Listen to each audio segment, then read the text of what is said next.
जय श्री राधे कृष्णा। ओम नमो भगवते वासुदेवाय नमः। ओम नमः शिवाय। आप सभी को योगिनी एकादशी की बहुत बहुत शुभकामनाएं। आप सभी के जीवन में लक्ष्मी नारायण की कृपा हमेशा बनी रहे। योगिनी एकादशी व्रत जो कि 2 दिन रखा जाएगा, 1 जुलाई को तथा 2 जुलाई को, हिंदू संस्कृति में आध्यात्मिक महत्व रखता है। इस व्रत की कथा का इतना महत्व है कि एक बार श्रवण मास में कृष्ण पक्ष में महादेव और पार्वती ने ब्रह्मा द्वारा बताई गई योगिनी एकादशी व्रत की महिमा सुनी थी। आषाढ़ माह के शुक्ल पक्ष की एकादशी को योगिनी एकादशी कहा जाता है। योगिनी एकादशी 1 जुलाई दिन सोमवार को सुबह 10:26 पर प्रारंभ होगी और 2 जुलाई को सुबह 8:42 पर समाप्त होगी। हिंदू धर्म में यह व्रत रखने का विशेष महत्व है। धार्मिक मान्यताओं के अनुसार इस दिन व्रत करने के दौरान कथा सुनने का भी विशेष रूप से महत्वपूर्ण है। इस दिन कथा सुने बिना योगिनी एकादशी व्रत पूजा अधूरी मानी जाती है।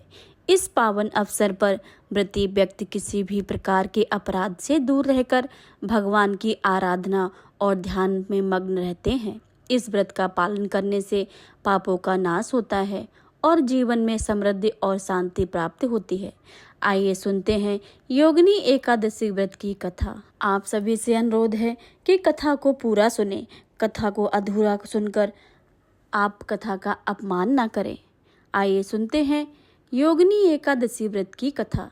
तो प्रेम से बोलिए गणेश भगवान की जय, विष्णु भगवान की जय, माता लक्ष्मी की जय। अलकापुरी नामक नगरी में एक राजा था जिसका नाम कुबेर था, जो भगवान शिव के भक्त परमापर में था। उनके सेवक हेमावली नामक यक्ष थे जो प्रतिदिन फूल लेकर पूजा के लिए लाते थे।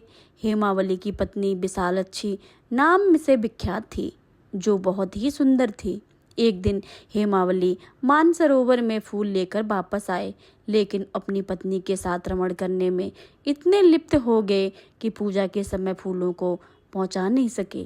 इसके बाद राजा कुबेर को बहुत क्रोध आया और उन्होंने अपने सेवकों से हेमावली को बुलाने को कहा। सेवकों ने बताया कि हेमावली अपनी पत्नी के साथ विलासिता हो रहे हैं।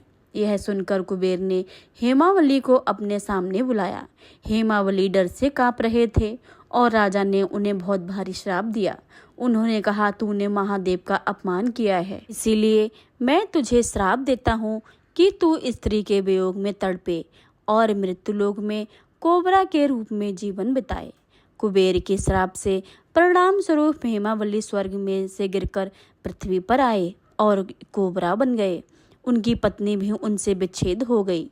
उन्होंने पृथ्वी पर अनेक कठिनाइयों का सामना किया, परंतु भगवान भोलेनाथ की कृपा से उनकी बुद्धि साफ रही और वे अपने पूर्व जन्म के पापों को ध्यान में रखते हुए हिमालय की ओर बढ़ चले। अपने यात्रा में मार्कंडेय ऋषि के आश्रम पहुँचे, जो एक वृद्ध तपस्वी थे और अत्यंत ही ज्ञानी थे। हेमावली ऋषि के पास गए और उनके चरणों में अपना सिर झुकाया। मार्कंडेय ऋषि ने पूछा, तूने कौन से ऐसे पाप किए हैं जिसके कारण तुझे इस कठिनाइयों का सामना करना पड़ रहा है? हेमावली ने अपनी कहानी सुनाई। हे मुनि श्रेष्ठ, मैं राजा कुबेर का सेवक था। मेरा नाम हेमावली था। मैं प्रतिदिन मानसरोवर से फूल लाता था और एक दिन पत्नी के साथ सुख में रहने से व्यस्त हो गया, इसलिए मैंने समय पर फूल नहीं पहुंचाए। तब राजा ने मुझे शाप दिया है कि मैं स्त्री के वियोग में तड़पूं और मृत्युलोक में कोबरा के रूप में जीवन व्यतीत करूं। आप मुझे कोई उपाय बताइए जिससे मेरी मुक्ति हो सके। मार्कंडेय ऋषि ने हेमावली को योगिनी नामक एकादशी का व्रत करने का उपाय बताया। उन्होंने बताया कि इस व्रत से सभी पापों का नाश हो जाएगा और उन्हें मुक्ति की प्राप्ति होगी। हेमावली ने ऋषि के उपदेश का पालन करते हुए योगिनी नामक एकादशी का व्रत का पालन किया। इस व्रत के बल से उन्हें शाप से मुक्ति मिली और उनकी पत्नी के साथ सुखपूर्वक रहने लगे।